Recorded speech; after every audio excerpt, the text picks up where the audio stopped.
Bonjour à tous et bienvenue dans ce briefing des marchés du 15 avril 2020.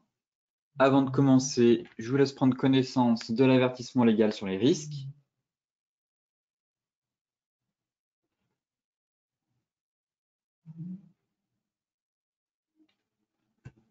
Et tout de suite, on va prendre la température des marchés en commençant par les bourses européennes qui ont terminé, on va dire, en nette hausse mardi, profitant bien sûr du bon accueil réservé aux premiers résultats de grands noms de Wall Street, d'un indicateur chinois meilleur qu'attendu et des perspectives de levée progressive du confinement dans plusieurs pays durement touchés par la pandémie de coronavirus. Effectivement, les investisseurs ont également apprécié les multiples déclarations en France, en Espagne et aux États-Unis notamment, en fait, sur la reprise au moins partielle dans les jours ou les semaines à venir des activités économiques interrompues par du moins la pandémie de coronavirus à la faveur des signes de stabilisation des bilans sanitaires. Effectivement, ces signaux positifs l'emportent au moins, on va dire, temporairement sur la perspective d'une récession historique, puisque le Fonds monétaire international table désormais sur une contraction de 3% du produit intérieur brut mondial cette année. Côté US, eh bien, on a eu les résultats. Wall Street a fini en nette hausse aussi, avec l'optimisme d'un desserrement des mesures de restriction prises pour freiner la propagation du coronavirus, l'emportant toutefois sur les mauvais résultats affichés par JP Morgan et Wells Fargo. D'un autre côté, on a eu le conseiller économique de la Maison-Blanche, Larry Kudlow, qui a annoncé dans la journée que Donald Trump effectuerait d'ici 1 ou 2 jours des annonces, on va dire, essentielles et vitales sur la réouverture de l'économie aux États-Unis. Comme je vous le disais, la séance d'hier était aussi la première était la première séance animée par les publications de résultats de grands noms. Après avoir progressé en début de séance, eh bien, JP Morgan, la première banque américaine, a fini sur un recul de 2,74% après l'annonce, eh bien, tout simplement d'une chute de son bénéfice sur les 3 premiers mois de l'année. Toutefois, ce qu'il faut savoir, c'est qu'avant la publication de ces résultats trimestriels, le titre affiche déjà une baisse de quasiment 29% depuis le début de l'année. Côté macro, eh bien ici, c'est le déficit budgétaire US qui pourrait tout simplement exploser aux États-Unis, encore une fois, dans le sens où il pourrait avoir une contraction en tout cas, et il pourrait atteindre surtout 19% du PIB US. Ce serait un record. Ce serait un record. Si on regarde lors des précédentes récessions durant la phase de 2000, on avait atteint quasiment 4% du PIB. Ici, on avait atteint 10% durant la crise des subprimes. Et face à la crise du coronavirus, on pourrait atteindre 19% du PIB. Ce serait donc un record. Toutefois, force est de constater que pour le moment, les marchés montent et avancent avec des œillères, puisque les marchés pensent que la Fed va résoudre tous les problèmes économiques. Ici, ce sont les résultats des banques au Q1. Donc, vous pouvez le voir, les prévisions et, enfin, du moins les attentes, le consensus si on devait faire face au Q1 2019. Donc, force est de constater qu'on a eu Wells Fargo et JP Morgan qui ont publié hier. Les résultats étaient bien sûr en dessous des attentes. Et cet après-midi, enfin du moins en début d'après-midi, ce sera au tour de Bank of America, Citigroup et Goldman Sachs.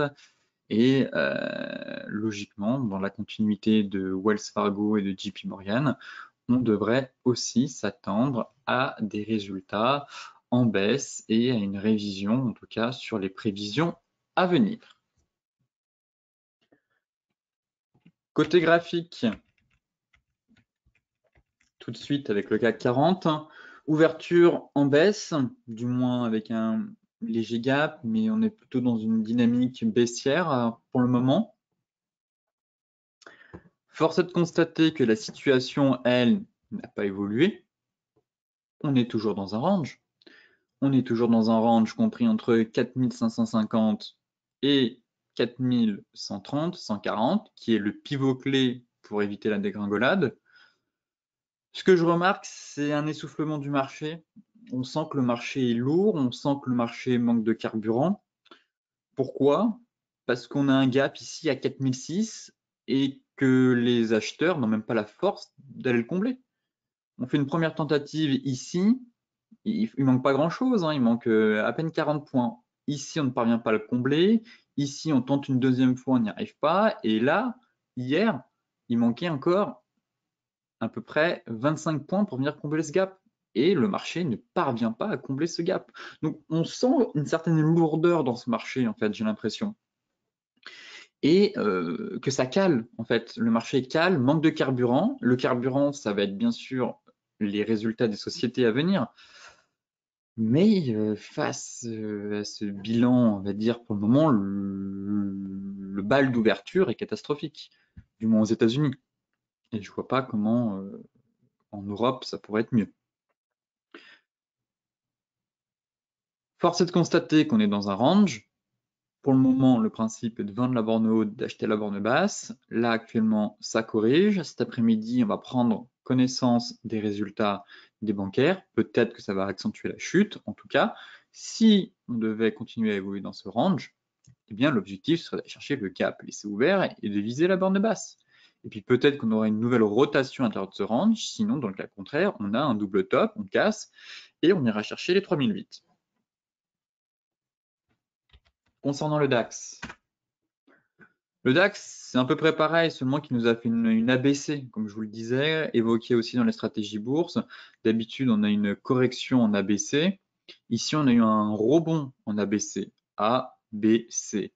Si je reporte ma vague A ici, eh bien, j'obtiens à peu près la vague C. Et on voit que la vague C, on a été atteint.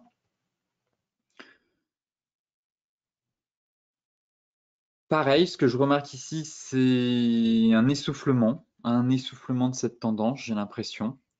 On a une formation en étoile du soir. On va attendre la clôture ce soir pour la confirmer. J'aimerais bien qu'on casse aussi cet oblique et ce support en parallèle. Si effectivement on casse ce niveau de prix, là on pourra aller chercher le gap ici qui a été laissé ouvert. Là, je pense que c'était un excès d'optimisme de se dire on gap carrément en mode Island Reversal ici pour venir ne pas combler le gap complètement. Donc je m'attends à ce qu'on comble ce gap. Et derrière, si dégringolade, pareil, ce serait d'aller chercher ce gap qui est ici. Sur le futur, c'est un peu plus propre. Voilà, là on est un peu dans un biseau justement. Et on est sur la borne haute du biseau. Et pareil, c'est pour ça que j'attends la cassure du support pour me dire effectivement, si on casse le gros support qui est juste en dessous, eh bien on pourrait aller chercher le gap qui se situe ici. Voilà, on est dans un beau biseau. Donc à surveiller concernant le DAX. Pour le Dow Jones, s'est offert le luxe encore de prendre 2,5% presque. Les futurs sont dans le rouge. En hebdo, bon bah, on va aller chercher la moyenne mobile 200 pour le moment.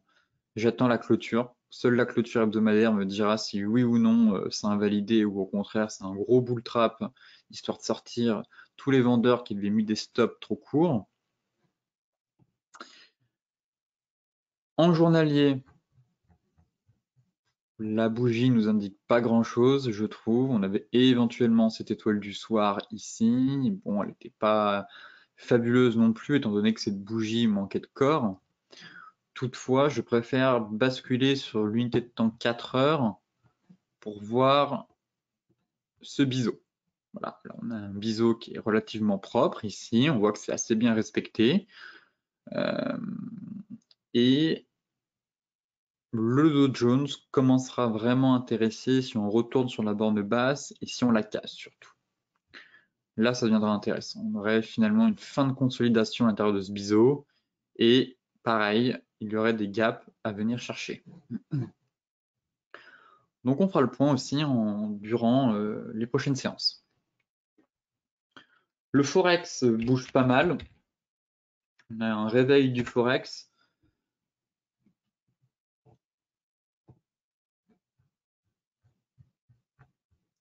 L'AUD-USD, j'aime beaucoup. Là, cette configuration, j'évoquais, vous voyez, voilà, les plus bas ici, qu'on travaille l'énorme creux de 2009. On est à peu près dessus, là, au niveau des 0,64. C'est un peu une grosse zone de prix. On en parlait aussi dans les stratégies bourse, en disant comme quoi la tendance restait quand même baissière, qu'on a vu un excès baissier ici, gros rebond, et que finalement on pourrait repartir dans une nouvelle baisse. J'aime bien la structure ici en avalement, pareil, à confirmer en clôture, mais un peu voilà, on a un joli avalement ici qui est en train de se mettre en place, sans mèche, un vrai flux baissier. Donc pareil, à surveiller, mais on pourra avoir une fin de rebond en tout cas, et déclencher une nouvelle vague corrective pour aller chercher, je pense, dans un premier temps, les 0,61 et puis les 0,59. Et j'aime bien le fait aussi qu'on casse la moyenne mobile 50 en mode espoir de reprise haussière et derrière les vendeurs sortent du bois et recassent dans l'autre sens avec un avalement. Ça envoie un signal. Donc on va confirmer ça avec la clôture de ce soir. L'euro GBP, à la croisée des chemins encore, on casse la moyenne mobile 50, ça tente de la reprendre ce matin, on est toujours au milieu du range pour rappel. Et j'attendrai vraiment la clôture hebdomadaire, étant donné qu'on est dans un range hebdomadaire. Le mieux est d'attendre une clôture hebdomadaire sous les 0,874 pour confirmer vraiment la cassure et pas se prendre une mèche assassine comme ici et repartir, vous voyez. D'où l'importance de travailler avec les clôtures des bougies, parce que là on voit qu'à chaque fois sur le milieu du range, on a eu de la mèche et on a eu des faux espoirs. Là on se dit ah tiens ça casse, ça repart, ça casse, ça repart, ça casse ici, boum, ça repart dans l'autre sens. C'est pour ça que le milieu du range, c'est très compliqué comme à trader et que ça demande un peu une certaine expertise, on va dire, et qu'il est beaucoup plus facile de se positionner sur la borne basse ou sur la borne haute ou sur la cassure pour accompagner le flux. Mais là, on est à la croisée des chemins, on a la mobile 200, 50, pareil, un journalier, en données journalières, et voilà, ça bute, ça travaille. Pour le moment, on a quand même un flux baissier, mais reste à savoir maintenant si les vendeurs vont réussir à enfoncer le clou pour aller chercher les 0,85, ou au contraire, voilà, me faire un bel avalement qui me casse, avec une cassure voilà, des plus hauts ici pour aller chercher les 0,8825 et les 0,8950. L'euro USD, comme d'hab, le yo-yo, rebond, ça repart à la baisse, ça fait un avalement. On est allé chercher la première zone, hein. De toute façon, on essaye de travailler les zones, les indices, on casse les 1,8, on va chercher les 1,10, si on casse les 1,10, on va chercher les 1,1075. Mais comme je l'expliquais encore une nouvelle fois dans les stratégies bourse, c'est qu'on a une passoire, j'ai l'impression. C'est qu'ici, on n'a pas l'impression que les lignes de prix, d'un point de vue des supports et des résistances, sont pertinentes. Vous voyez que ça les transperce comme dans du beurre. Alors que par le passé, il y avait une véritable réaction des prix. Alors qu'ici, c'est purement un yo-yo. L'euro-dollar ne sait pas dans quelle direction aller. En données 4 heures, bon, on a une sortie, on n'avait pas vraiment un canal haussier, on avait plutôt un biseau, j'ai l'impression. Je vais essayer de nettoyer hop, tout ça. On peut voir qu'on avait un biseau ici. Voilà, on a eu la sortie de biseau ascendant. Bon, la cassure vient d'être faite. Attendons de voir. Pareil, on est sur la zone, on est sur la mobile 50. Ça peut très bien faire. Je trouve qu'on manque un peu de visibilité sur cette paire en ce moment et que c'est pas forcément la meilleure paire en termes de trading. Après, c'est mon opinion. Mais si je devais établir un scénario, effectivement, on a eu une sortie de biseau ascendant. Et l'objectif théorique, bon, il n'est pas bien profond, hein, c'est d'aller chercher là. Mais le problème, c'est qu'on a une grosse zone sous les pieds. Donc pareil, attendons de voir en tout cas. Mais on pourrait très bien consolider entre 1,08 1,08 et 1,10 ou au contraire se dire qu'on a un avalement et qu'on va retourner sur les 1,0780.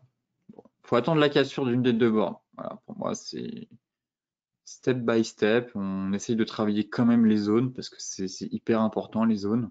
Même si on a l'impression que ça sert à rien ici, il faut travailler les zones. Il faut travailler les zones et sinon on va sur une autre devise. AUD JPY. Ça aussi j'aime bien. Une mobile 50 qui coiffe, avalement doji ici, ça me plaît beaucoup. C'est des configurations qui me plaisent bien. Le flux est baissier, la dynamique est baissière. Est-ce qu'on était proche d'une zone ici? Pas vraiment. Mais on vient coiffer. Une mobile 50 qui arrive en soutien. Avec chandelier de retournement sur la zone. Gros avalement, belle bougie flux en tout cas, qui se met en place. Donc c'est intéressant. C'est intéressant. Est-ce que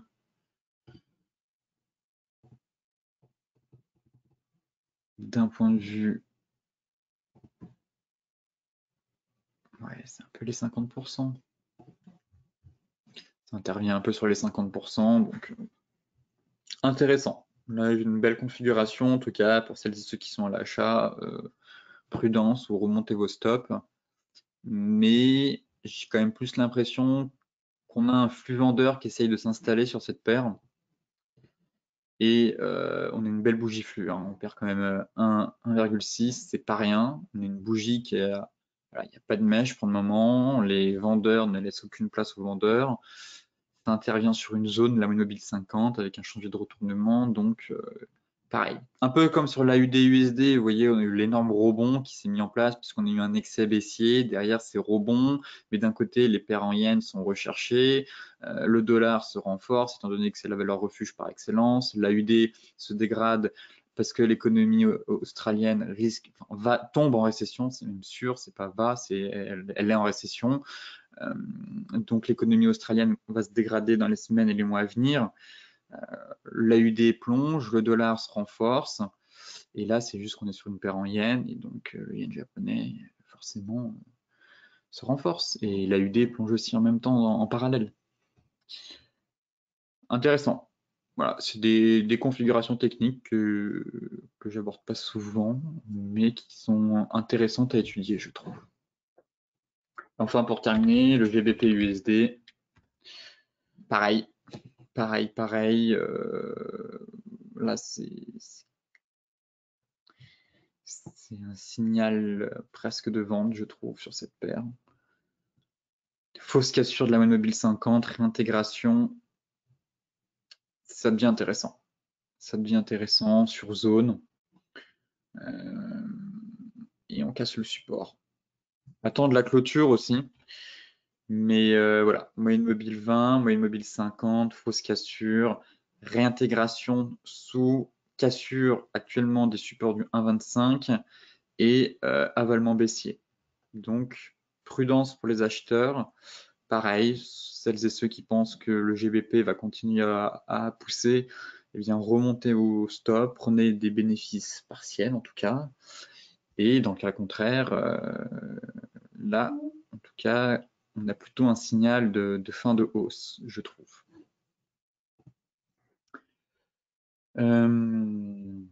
Les matières premières, avec le gold, une ascension fulgurante et sans faille sur le gold. Que dire? On atteint les objectifs un à un, hein. C'était 1655, 1700, 1700, Je sais pas pourquoi c'est 1751, c'est 1750. 1750 et puis l'objectif final est à 1008 et 1884 pareil. Ce sera 1880.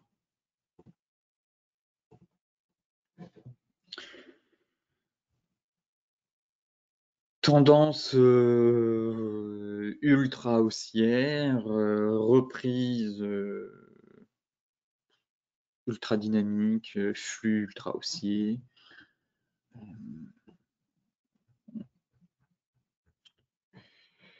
C'est propre, le gold, je l'apprécie par sa précision technique, je trouve. On consolide à chaque fois dans des figures chartistes en fait.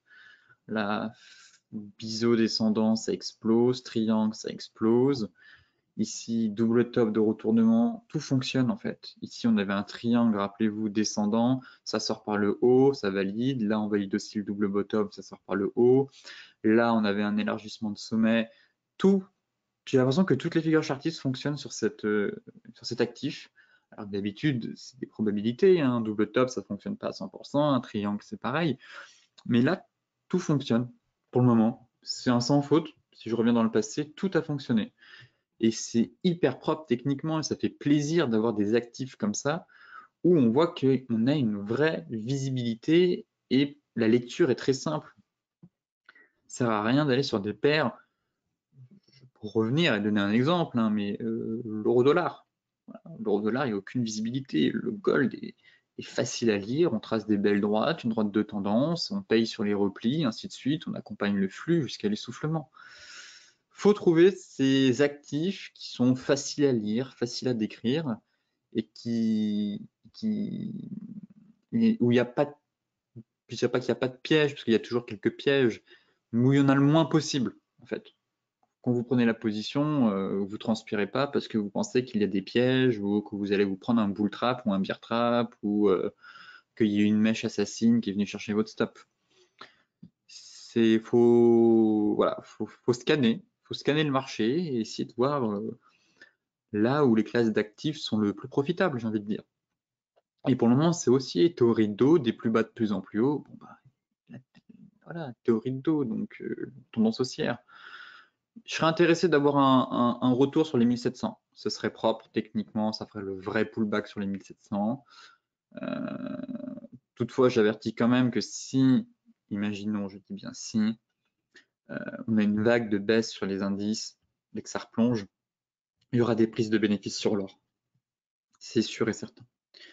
Il y aura une nouvelle fois des prises de bénéfices comme ici. Donc là, on est dans un rebond. La Fed injecte à outrance des liquidités, donc ça profite au gold. Mais derrière, si les indices plongent et lâchent 4-5%, le gold en pâtira, ça c'est sûr.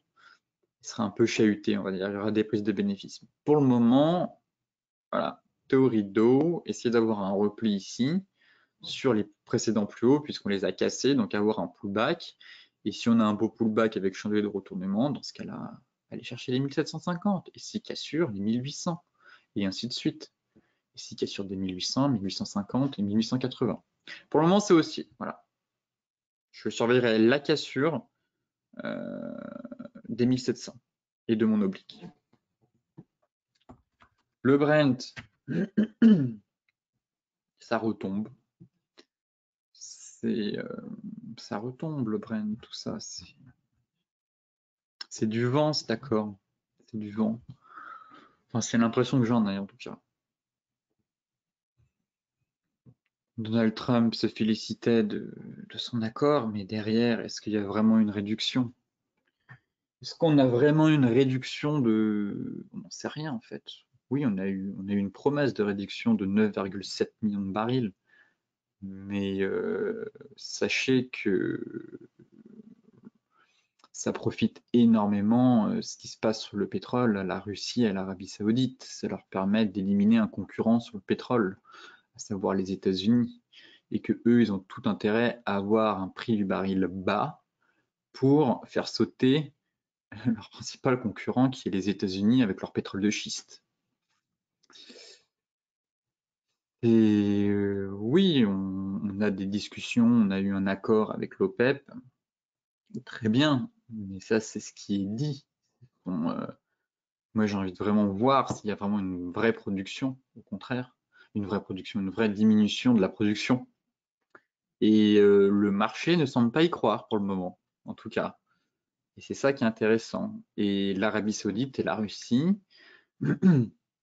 elles savent très bien que maintenir un baril très bas est profitable pour eux, on va dire, au détriment des États-Unis qui produisent un pétrole de schiste et que pour eux, les États-Unis, il leur faudrait plus un pétrole aux alentours des 40-45 pour être rentable. Et que derrière, au contraire, s'ils ont un baril à 20 ou à 15, c'est complètement destructeur pour leur secteur et c'est le secteur qui va morfler aux États-Unis. Et ils en sont conscients de tout ça. Ils en sont conscients. Donc oui, sur le papier, vous avez dit qu'on avait une réduction, mais derrière, j'ai hâte de voir vraiment si Donald Trump a pas fait un coup de poker et que derrière, les stocks ne diminuent pas et qu'il n'y a pas une réduction de la production. Et le baril du pétrole ira à 20. Dans l'état actuel des choses, je garde mon objectif à 20 sur le pétrole. Je garde mon objectif à 20. Techniquement, ce serait propre. Et, euh, et le marché ne semble pas y croire surtout. C'est ça l'impression que j'ai sur le pétrole. Et qu'une nouvelle fois, on a plus de 85% des particuliers qui sont à l'achat sur le pétrole à ce jour. Et qu'on perd 4,5. Et que hier, on a perdu 10 sur le WTI et qu'il y avait encore 90% des particuliers à l'achat sur le WTI. Et qu'on perd 3 actuellement.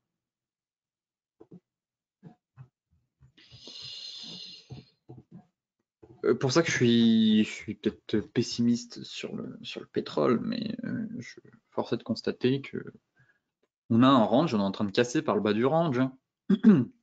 Mais moi, je suis surpris, je me dis que si effectivement on casse par le bas du range ici, que je reporte l'objectif théorique, j'ai du mal à me dire qu'on va avoir un baril à 12. 12. Mais c'est tellement possible, en fait. Et il faut arrêter de se dire, ouais, le pétrole est tombé trop bas, il peut pas aller plus bas. Bah non, non.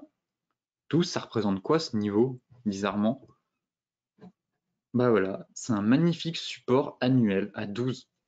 On a un super support mensuel à 12. C'est les plus bas de 86, 98, 99, 88. En trimestriel, on le verra un peu mieux, je pense. Voilà, c'est mieux. Voilà, on a un magnifique support, on a une magnifique zone à 11,8, 12,1. C'est l'objectif théorique du range. Après, le pétrole, c'est aussi énormément les fondamentaux et ensuite le technique. Mais tout est possible. Je me dis, oui, là, ça deviendra vraiment intéressant le pétrole à 12. Ça fait, on est à 20 quasiment, il faudrait qu'on perde 8 $. Mais d'un point de vue technique, je n'écarte pas cette hypothèse, même si ça me semble ambitieux, hein, mais toutefois qu'on est sorti de ce range-là, on a atteint l'objectif. On l'a atteint l'objectif. Pourquoi on ne pourrait pas l'atteindre ici? On a un gros niveau. Honnêtement, on a quand même un gros niveau à 17. Là, ça risque de coincer. Mais si on passe sous les 17, c'est direction les 12. Et techniquement, je dis bien techniquement, j'ai pas de boule de cristal, mais c'est pas terminé. Il faut attendre la clôture. On peut très bien faire une mèche et au final sauver tout ça et repartir à la hausse et aller chercher plus haut. Mais là actuellement, on casse la borne basse du range. On est en train de la casser. Donc, on va voir si les États-Unis derrière vont se réveiller et vont faire une belle mèche pour retourner le marché, ou un tweet de Trump, j'en ai aucune idée.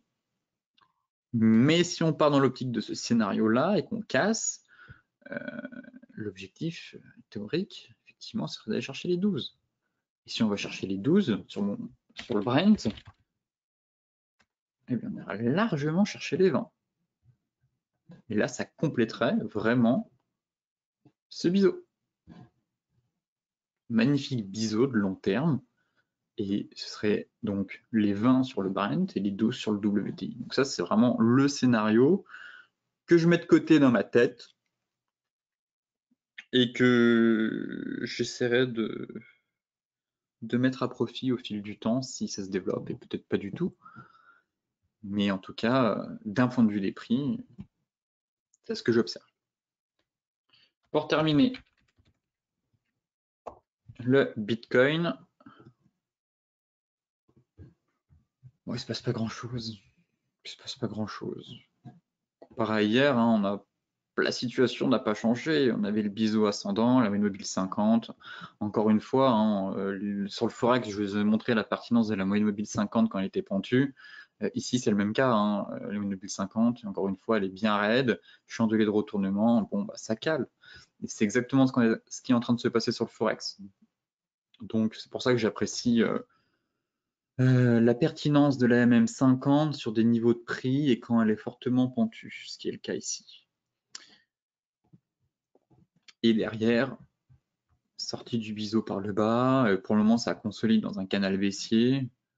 Bon, reste à savoir si ça va être une sorte de consolidation et que le marché va rechercher les 7630, ou au contraire il n'y a rien du tout, et puis si on casse le support, on irait chercher les 5008, parce que c'est à peu près l'objectif premier, on va dire, théorique de cette sortie de biseau par le bas. Ce serait les 5008, avec excès la moyenne mobile 200 hebdomadaire qui est par là, il me semble, vers les 5007, un peu plus bas.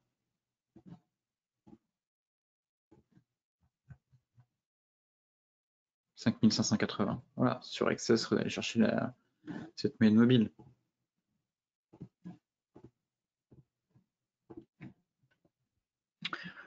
Mais sinon, pas de grosse évolution, en tout cas, sur la crypto-monnaie. On essaiera de faire le suivi en temps voulu. Toutefois, les vendeurs pourraient prendre l'ascendant psychologique. Sur ce briefing des marchés touche à sa fin. Pour celles et ceux qui souhaitent consulter l'article dans son intégralité, comme d'habitude, je vous mets le lien dans la description de la vidéo.